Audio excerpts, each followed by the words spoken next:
حضرت یہ ارشاد فرمائیے کہ پیشہ ور بھکاری کو پیسے دینا کیسا ہے؟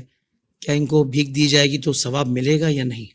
دیکھیے، سب سے پہلے تو بنیادی اصول یہ ہے کہ بھیک مانگنے کی اجازت اس بندے کو ہے جو مسکین ہو. صحیح. اور مسکین کی شرعی تعریف یہ ہے کہ وہ بندہ جس کے پاس اگلے وقت کا کھانا نہ ہو وہ مسکین کہلاتا اچھا. ہے. جس کے پاس اگلے وقت کا 2 روٹی بھی اویلیبل ہے وہ بھی کسی کے سامنے ہاتھ نہیں پھیلا سکتا. اللہ یہ اکبر. بنیادی اصول ہے. اللہ اکبر. کیونکہ اللہ تبارک و تعالیٰ نے اور اس کے حبیب کریم نے مسلمانوں کی خودداری اور عزتوں کو یہاں رکھا ہے.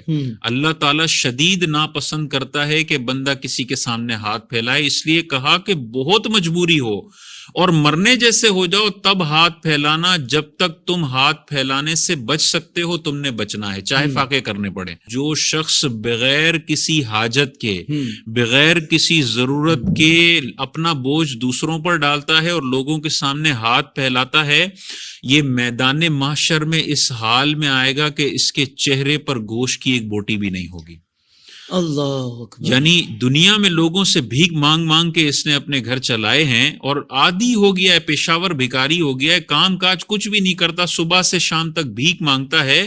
میدان محشر میں یہ ہڈیوں کے ڈھانچے کے طور پر اٹھایا جائے گا اور لوگ سمجھ جائیں گے کہ یہ جس کے چہرے پہ گوشت کی بوٹی نہیں ہے نا، یہ دنیا میں اپنی عزتوں کو نیلام کیا کرتا تھا. اللہ اکبر. اللہ اکبر. تو ہمیں غور کرنا چاہیے. بعض اوقات لوگ دوسروں کو دیکھ کے موٹیویٹ ہوتے ہیں اور ان کو دیے جا رہے ہوتے ہیں. ہم ہر سگنل پر اگر دیکھیں تو روز ایک بھکاری آپ کو نظر آتا ہے، سیم شکل، سیم ڈیزائن، سیم اسٹوری، اور پچھلے 6 سال سے بھیک مانگ رہا ہے. اور اب بھی یہ کار میں بیٹھا ہوا بندہ ہر 3-4 دن کے بعد ترس کھا کے اس کو دے رہا ہوتا ہے. بھائی آپ اس کی مدد نہیں کر رہے، آپ اسے جہنم کے گڑھے میں پہنچانے کا سبب بن رہے ہو.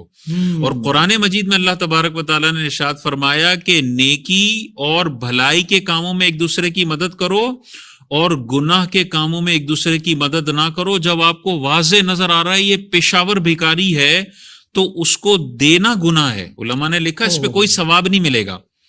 پیشاور بھکاری اگر آپ کو جتنا بھی ترس آ رہا ہے، جتنا بد دعاؤں کا اس کی خوف ہے، بالکل خوف میں خاطر میں نہ لائیں. ایسے لوگوں کی بد دعائیں نہیں لگتی جو پیشاور بھیک مانگ رہے ہوں اور حرام کام کر رہے ہوں. ڈرنے کی ضرورت نہیں ہے اور ان کی حوصلہ شکنی کرنے کی ضرورت ہے. جو واضح آپ کو لگ رہا ہے کہ پیشاور بھکاری ہے، اگر آپ نہیں کریں گے تو اس پہ ثواب نہیں ملے گا. میدان محشر میں اللہ تبارک و تعالیٰ کی بارگاہ میں جب کھڑے ہوں گے تو سوال ہوگا کہ پوری سوسائٹی اپنی عزتیں نیلام کر رہی تھی اور تم گاڑی والے سگنلوں پہ ان کی عزتیں خرید رہے تھے ان کو 10-10 روپے دے کے.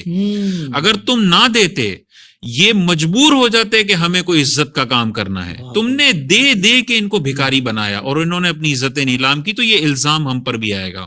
اس کے باوجود بھی اگر آپ کو کوئی معذور نظر آتا ہے، کوئی بوڑھا نظر آتا ہے اور آپ کو دل مانتا ہے کہ یار پیشاور نہیں ہے، 9 to 5 اس کی جاب بھیک مانگنا نہیں ہے، جب مجبور ہو جاتا ہے نا تب نظر آتا ہے مجھے اور معذور بھی ہے، تو اس کو تو دینا ہے. صرف ضرورت مندوں کو دیں جن کو آپ کنفرم ہے کہ ضرورت مند ہے. جہاں ذرا سا بھی ڈاؤٹ ہو رہا ہے یا جو بار بار جس کی شکل نظر آتی ہے خدا را ان کو نہ دیں. یہ دینا بھی گناہ ہے اور اس پہ کوئی ثواب نہیں ملے گا. بالکل ٹھیک ہے.